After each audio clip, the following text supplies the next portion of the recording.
Afternoon, ladies and gentlemen. This is William Clark from the Last Stand podcast. This is basically a writer's forum to find out and to explore the opportunities people, older people, particularly my age, really old people, can and should write books, novels, screenplays, anything. Start writing. It has become almost a forgotten art because we depend so much on ChatGPT, the computerized versions to get us reports. We're relying on computers to give us entertainment content, and the way of the writer is quickly going away. Well, for those of you like me who are kicking and screaming about this all the way to the end, I think we need writers. I think we need human writers. We need people to write stories that reflect a time in their lives when something wonderful or something traumatic or something just regular life going by and being recognized needs to be written down. Now, as it applies to novels, how it applies to stories,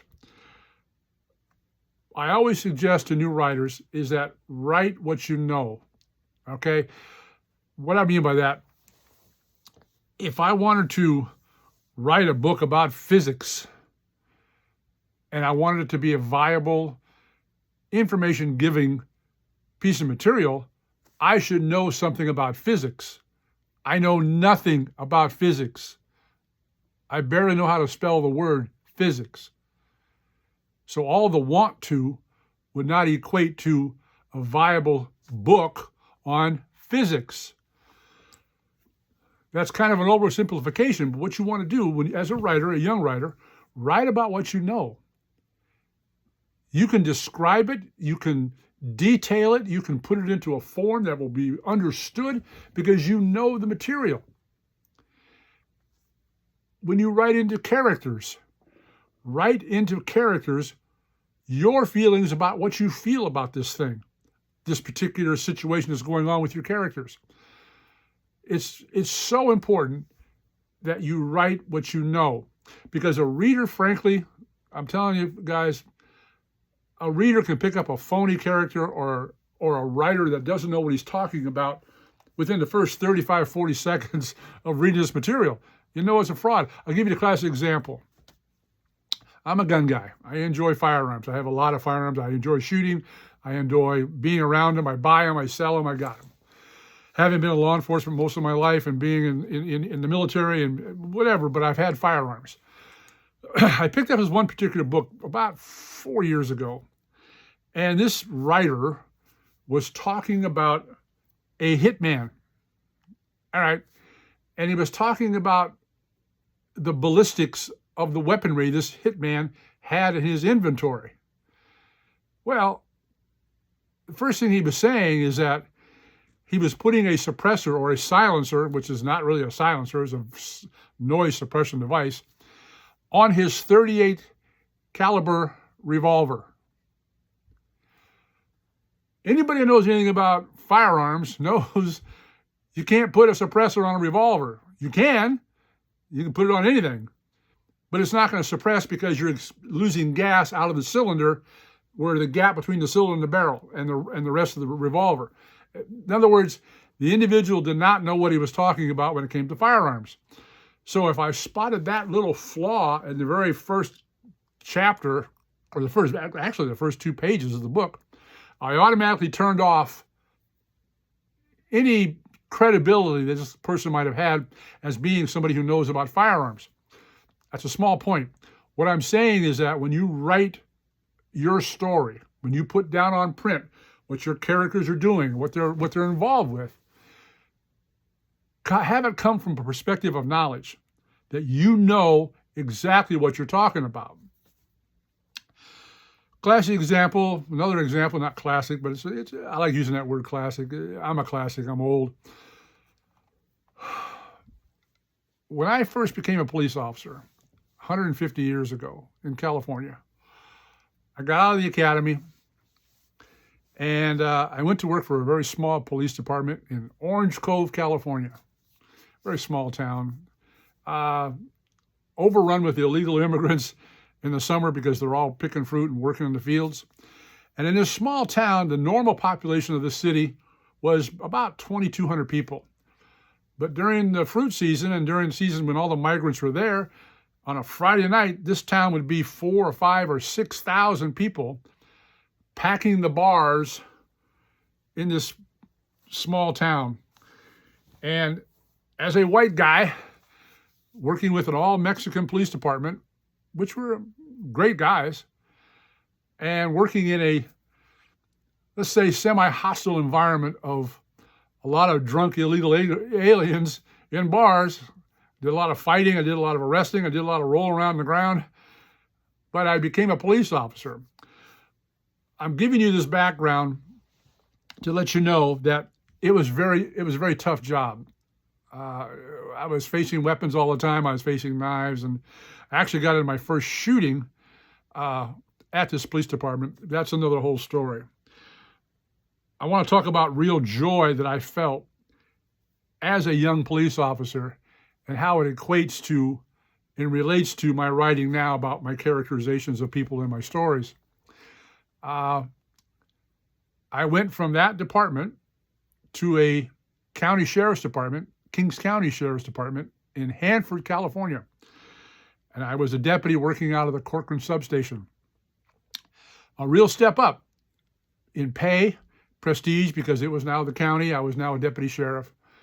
And I can remember driving out in the country on my beat. And by the way, I worked out of the Kettleman City area, Avenel, out in there. Very desolate. My nearest backup was the highway patrol, if they were even in an area, 15, 20 minutes away. So you're pretty much on your own. Anyway, I remember being so excited about becoming a deputy sheriff from where I was at with the Orange Cove Police Department, which paid basically nothing, but I'm not slamming them. The point is I learned how to be pretty self-reliant in that small town where I had to fight every Friday night just to stay alive. When I became a deputy sheriff, I had this huge area of responsibility. I think I could cover my beat one time in 8 hours. That's how many miles, how huge it was. Corcoran, Kettleman City, Avenel, all that area. Anybody who's lived in that part of California knows it's a massive, massive area. There's nothing out there but oil fields, pretty much. Well, anyway, I remember, I think it was the third day that I was a deputy sheriff for Kings County Sheriff's Department. It's late in the afternoon, I'm working evening shift, 2 to 10, and the sun was getting ready to go down, and I'm out in the foothills of Avenel, and I stopped my patrol car, Kings County Sheriff's Department patrol car, in the middle of the road. There was no traffic. There was late evening or early evening, and I got out of my car, and I just walked around looking at it. I was so happy that here I was a deputy sheriff now. I was the law in this area, and there was a police car sitting right there, and I was just so excited that I'd made it. I'm now a deputy, and there's the car. And it was a very, very joyful feeling that I had accomplished. I'd gone through the academy, I'd paid my dues at the Orange Cove PD, and now I was a deputy sheriff at Kings County Sheriff's Department. I was a deputy there for almost 3 years. Loved it. Excuse me. Very good place to work. A lot of good experiences. Made some really good friends there. And then I saw one day that the city of Visalia, which is near Tulare, 8 miles from Tulare in the Tulare County area, Visalia is a city of about, at the time, it was about, 80,000 people, maybe 100,000 people. Their police department had motorcycle officers. Yeah, because being a motorcyclist, having rode motorcycles my whole life, raced them, motocross, flat track, half mile, all of that. When I saw, that they had a motor division, guys with the boots and the jacket and the motorcycles, that's what I wanted. That's what I went after. Now hang with me now, because I'm getting to why I'm talking about this. I applied at the Visalia Police Department, I got accepted, had an interview because I was already a deputy sheriff, so it was kind of a lateral transfer. They have laterals in California. Most departments have lateral transfers between departments and sheriff's departments. And I was accepted, and I became a Visalia police officer. Now, you talk about a step up in everything. We had take-home cars. They gave me an expense allowance to go to Bakersfield to the big uniform store and buy every bit of uniform material that I could possibly want, from tie clips to socks to shoes, as a patrolman. And I did, and I loved it. I loved working at the Visalia Police Department. It was wonderful. Had a really great chief. It was just a good place to work. Very prestigious. A lot more money than I ever made before as a police officer. But I still had my eyes on the prize, to be a motorcycle officer. Well, I worked at the police department for about a year and a half, and I got my post certificate. A post certificate in California, I don't know how it works anyplace else, but you have to work a year as a full-time sworn officer to get your post certificate, Police Officer Standards and Training. It's a certificate that now you have become a police officer recognized by the state that you're in. Once I got my post certificate, and I had been at the Visalia Police Department for a year, I could apply for the Visalia Motor Division, which is traffic, which is motorcycles, which I did.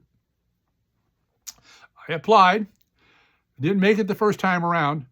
2 months later, I get accepted to become a police motorcycle officer. The boots, the jacket, the whole bit. Now, I can't tell you, sitting here, I can't express, and I'm a writer, I can't express how excited I was to get that position. I was notified while on patrol, and I had to call the wife and tell her I got accepted to the motor division within the hour. Well, the following month or two, I went to motorcycle training school, which is a school put on by the California Highway Patrol that teaches you how to ride a police motorcycle.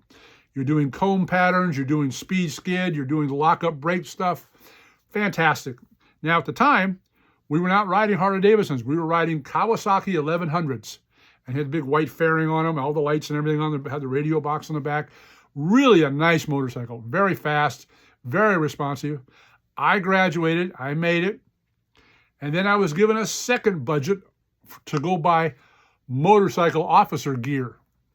The boots, the pants with the stripe on the side, the leather jacket, all the real cool stuff. I can remember when I got all my gear on, all my boots on, and the pants and the shirt and the leather jacket, and I'm on the bike that they gave me to go out and do traffic enforcement, I would ride by mall windows looking at myself thinking, I'm looking pretty good. Absolute joy. Now, I hadn't written one ticket yet. I hadn't shot one radar gun yet. But I was riding my motorcycle in uniform. I can't tell you the joy I felt. To this day, like I said, I'm 72 years old. Oh my God. And I can still get excited. And it puts a smile on my face to remember how it was when I rode down that street in the city of Visalia in traffic on that Kawasaki 1100 in full motor officer regalia as heaven. I had reached the pinnacle of what I wanted to do in law enforcement. I wanted to be a motor officer, and I was. I made it. Got pictures to prove it. My point is, I've always kept that joy in my heart. I've always kept it as a kind of a gift to myself. So when I write my characters, and throughout their adventures within the book or in the novel or within the story, they get an unexpected happiness or a relief or a joy. I bring what I had as a motor officer that first day right into that character. How it made you feel like the world made sense. That you had it made. You're there. You got what you wanted. And it was sweet. I put that feeling right into my character. No matter what he's doing. No matter what. That's what I'm saying. That my characters aren't motor officers. I don't write about law enforcement at all. They're adventure fiction. They're chasing aliens and they're fighting off the government that's trying to kill them and everything else. But sometimes the characters have a good time or an enlightening time. And I bring that joy I felt through words and description into that character. And it works. I tell you this, that it is so important not to write out of your depth. Now, I don't mean ability. I mean, there are guys who graduate from universities who got journalism degree that can't even write their name. Then there are guys like me who've been hit in the head way too many times, can write books. It just shows that God's got a really funny sense of humor to give me this ability, or you. And you've got it. Write what you know and what you feel. And be honest about it. Excuse me, I'm sorry for the cough. The allergies here in Michigan are terrible. But that's what's so important. And a reader who's reading these books that you're writing, that you're putting your emotions and your feelings into these characters, they'll pick it up. It's astounding how perceptive people are, either in visually looking at something or somebody, or reading something, how much they pick up the real emphasis behind it. Excuse me. So, write in your depth, use your life experiences, and spend some time thinking about these things. If you're building a character, give them a past, give them goals in their life. What do they like? What do they like to eat? Are their shoes too tight? Do they get parents they get along with? They got a wife they get along with? Do they like their job? Let this person be a real person. Give them everything. And when I say everything you got, because it's you who is bringing this person to life. In all my books, you'll see that the person will start off with a life. He's doing something. He has an endeavor. And he has feelings, and he has emotions, and he has all those things that we have, because I'm creating a person. And if you're not tuned into the fact that this is a real person, this could really be something that I see every day, if you don't see that, you won't read, you won't accept it, you won't enjoy the story. So give your characters a life. Make them real. Now, I have to tell you, I have written some characters into my stories that once they have been quote unquote born and are part of the program, part of the story, part of the adventure, I don't like them. I don't care for some of these characters. And I just want to kill them off. But I can't, because they're integral links to what's going on. That's my point. When you grow to dislike one of the characters you've put in your story, you know you're on the right track. Because there are people in this life that can't stand me, William Clark. And I have people in my life I can't stand to be around either. But I don't hide that. I don't overtly go after somebody I don't care for. I just don't associate with them. Vice versa. Characterization in story writing is the same way. Put people in there that you don't necessarily agree with. Give them attributes or attitudes or whatever, things you don't like. Get outside your comfort zone. Make them do things that, frankly, you would never do. Cool. And I'm not talking about salacious, bad, throwing small animals off high places kind of nonsense. I'm talking about their attitude towards people. Make them disagreeable. Make them obnoxious. Point is, make them real people. Give them a range of emotions. That's how your characters will pop. Again, relying on those moments of joy that you had in your life that were just over the top.